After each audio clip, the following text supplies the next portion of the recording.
Representative Gilda Cobb Hunter for her wonderful work. Yes, he was a revolutionary, and we are going to stand with him on taking on the political and economic establishment and creating a government that works for all of us, not just the few.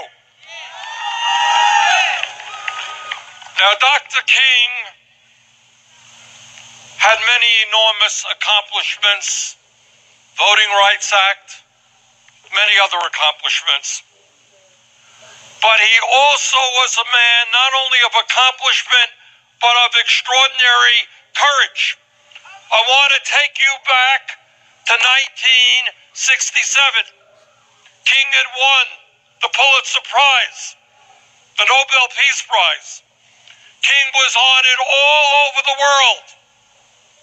And yet King looked out at that country, and he looked out at the war in Vietnam. And people said to him, Dr. King, you are a civil rights leader. Why are you going to talk about the war in Vietnam? And with enormous courage, King said, how can I preach nonviolence when our country is involved in a brutal war? How can I speak for the poor when we're spending billions of dollars bombing that country? And King spoke up, and you know what happened?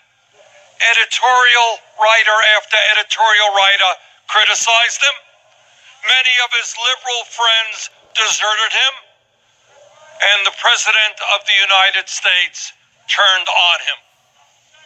But what he reminded us is courage of conscience, that we stand up no matter what the odds and take on the power to fight for economic justice, to fight for social justice, to fight for racial justice, to fight for environmental justice. Today we talk about justice, and today we talk about racism.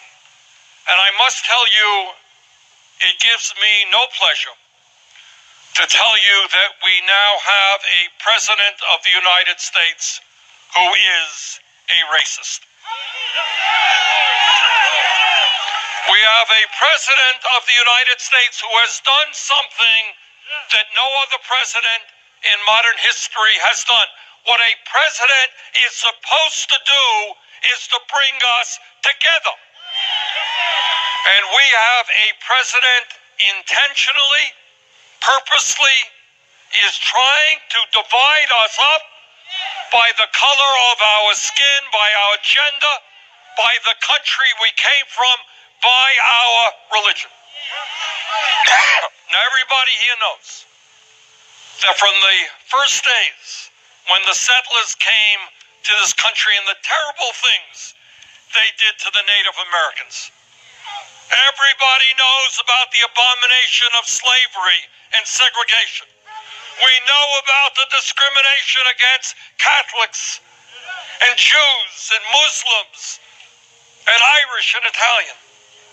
So we say to President Trump today, this country has suffered too long from discrimination. We are not going backwards. We are going forwards to a non-discriminatory society. But racism, as you have heard from other speakers, exists in this country today, and it exists when the median white family owns 10 times more wealth than the median African-American family. Racial equality must be central to combating economic equality if we are going to create a government that works for all of us and not just the 1%.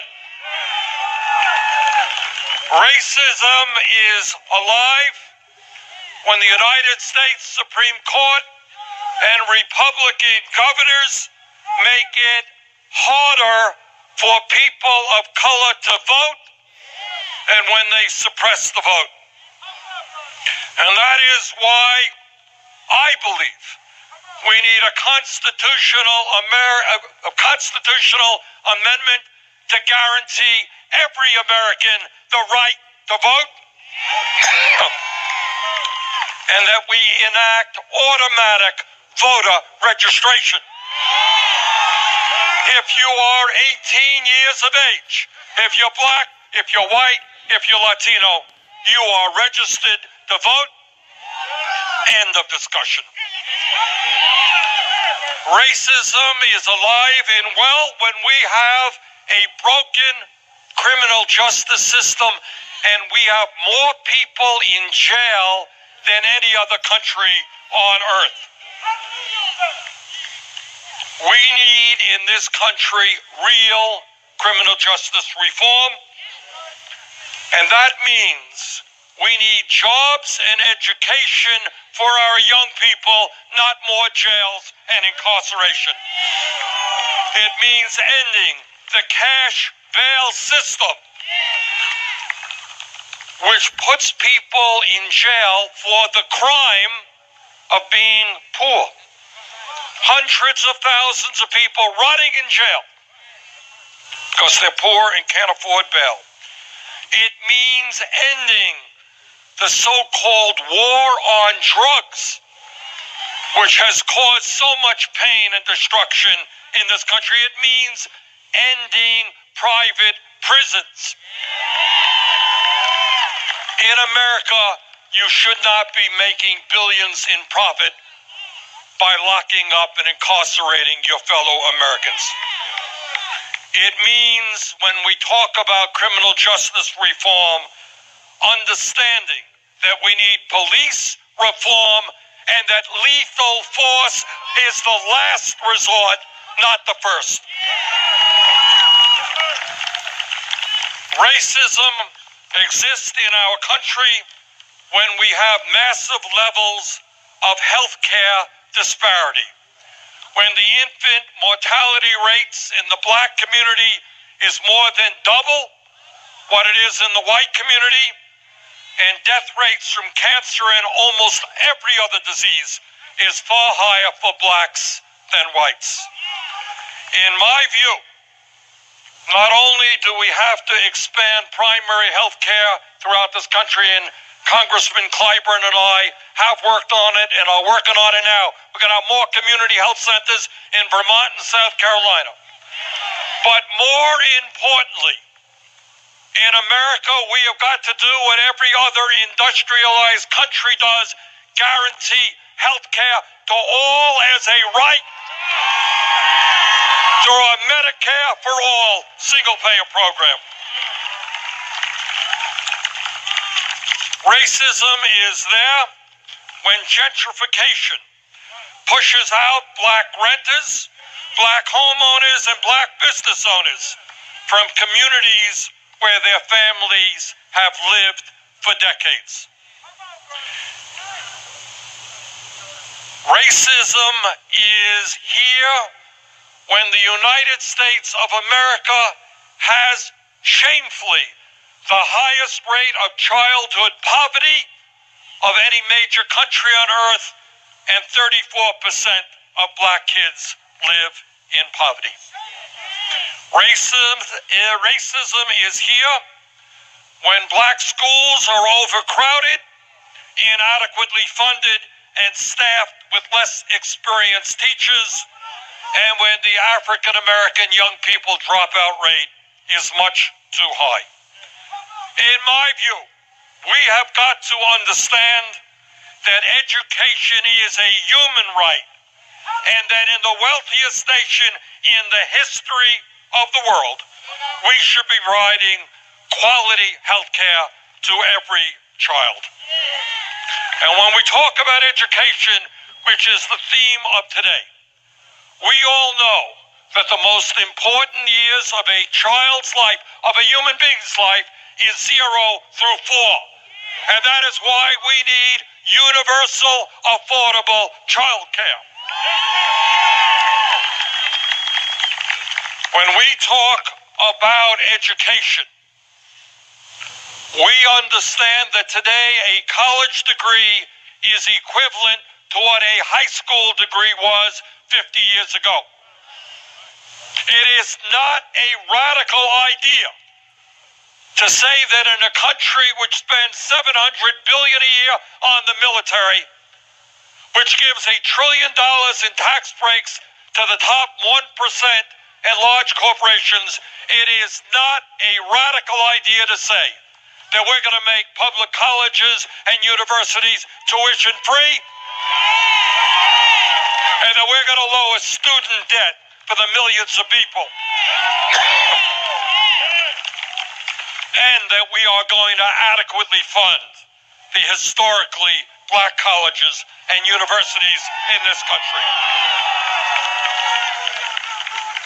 Now, in 1963, a few years ago, when I was a college student, I had the honor of being in Washington, D.C. to hear Dr. King's speech, the I Have a Dream speech. And along with hundreds of thousands of other Americans who were there that day, we were there to demand an end to racism and to support Dr. King's call for economic justice. Because let us never forget that the title of that march was Jobs and Freedom. Jobs and Freedom.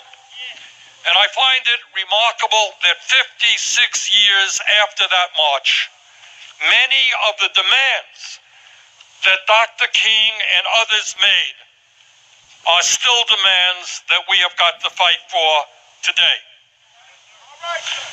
Back in 1963, Dr. King demanded that workers be paid a living wage.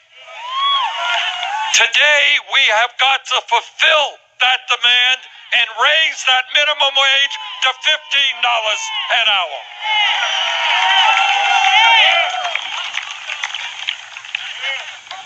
During that march, Dr. King and other organizers demanded adequate and integrated education. This is the wealthiest country in the history of the world. Our children deserve the best public education system in the world. During that march, Dr. King and others demanded decent and affordable housing. And yet in Vermont and in South Carolina and all over this country, working people are paying 40, 50% of their limited incomes for housing. Instead of giving tax breaks to billionaires, let's put our people to work building affordable housing. Instead of building a wall with Mexico, let us build the housing our people need. During that march, think about it, back in 1963, Dr. King and other organizers demanded a federal jobs program in order to make sure that everybody in America who wanted to work could get a job. And that is a dream we must fulfill. Think about all of the work that has to be done in providing health care to all, into transforming our economy so that we combat climate change. Think about all the jobs out there that we need to rebuild our crumbling infrastructure. Let us fulfill 1963 and say that in America, if you want to work, we have a meaningful, well-paying job there for you. Brothers and sisters, Dr. King, in my view, was one of the great leaders, not only in American history, but in modern world history. He was a man of unbelievable courage,